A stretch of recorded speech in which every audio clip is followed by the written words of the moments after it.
So we get this idea from Thrasymachus that you're only actually, quote-unquote, the stronger when you're not making mistakes, or sort of when you're actually acting as an expert in what you do.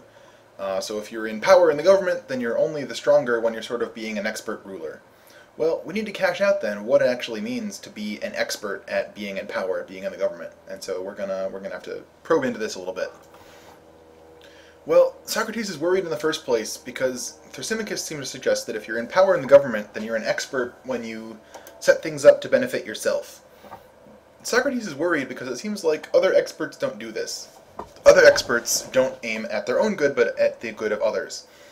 So doctors, for example, when you get really good at medicine, you're not getting really good at medicine to treat yourself, you're getting really good at medicine to treat your patients. When you learn to train horses, right, you're not going to make yourself a better horse, duh. You're going to make horses do what they do better. You're going to help them when they're sick. You're going to teach them to run faster, jump, or whatever you want your horse to do. You're not teaching yourself things aside from how to help these horses. Even captains on a ship, right, they get some benefit because when you, say, don't get in a shipwreck, or when you get where you're going at sea, well, you haven't died a terrible death. But, right, the job of the captain is not to give himself orders, because that's dumb. The job of the captain is to make the sailors better. You need to give the sailors order and make sure that they're working like a well-oiled machine. So it seems like all the other experts that there are, quote, consider the welfare of their area of expertise, unquote, instead of themselves. They look to benefit not the stronger, but the weaker, those who are less of an expert than they are. And he gets Thrasymachus to agree with this, that rulers ought to actually make their subjects better off and not just themselves. Thrasymachus gives a surprising amount of ground here, unlike we see happening in dialogues like the Meno, the Euthyphro, etc. He doesn't get angry and disagree, he just sort of says, well, yeah, I guess you're right.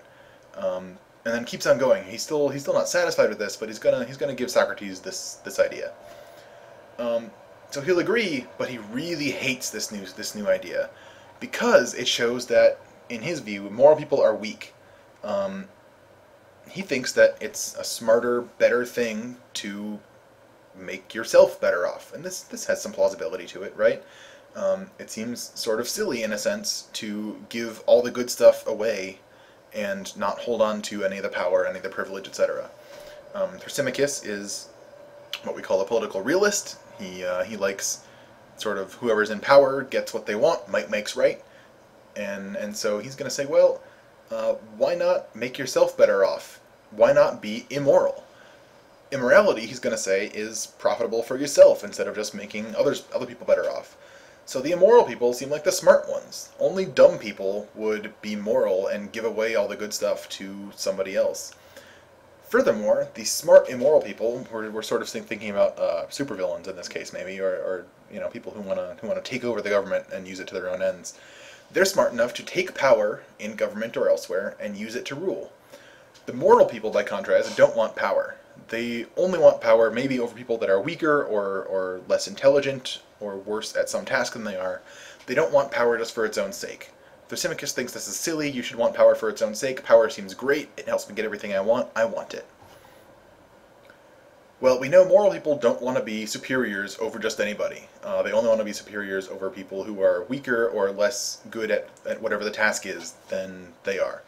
Immoral people, by contrast, people like Thrasymachus wants to be, want as much power as possible. Well, let's compare this with other kinds of experts. We're going to do the same thing we just did with the horse trainers and the doctors and all that. Well, other experts don't want all the power they can possibly get. They only want power over people who aren't also experts. This seems a little hard to swallow at first, but I think it's right. So if you think about a doctor, you go to your general practitioner, right, and you say, "Doctor, I've got this terrible pain in my shoulder," for example. He's going to say, "Okay, I can start treating you, but as soon as we figure out what's going on, I'm going to send you to a specialist. I'm going to send you off to somebody else who's better at treating shoulder pain or muscles or bones or something in particular that's really the issue here.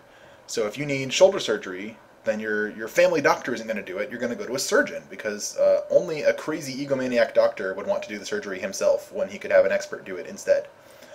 Experts, Socrates is going to claim, only want superiority over their inferiors, not over absolutely everybody. Thrasymachus thinks that you should want superiority over absolutely everybody. We're going to see how this goes badly for him in our next video.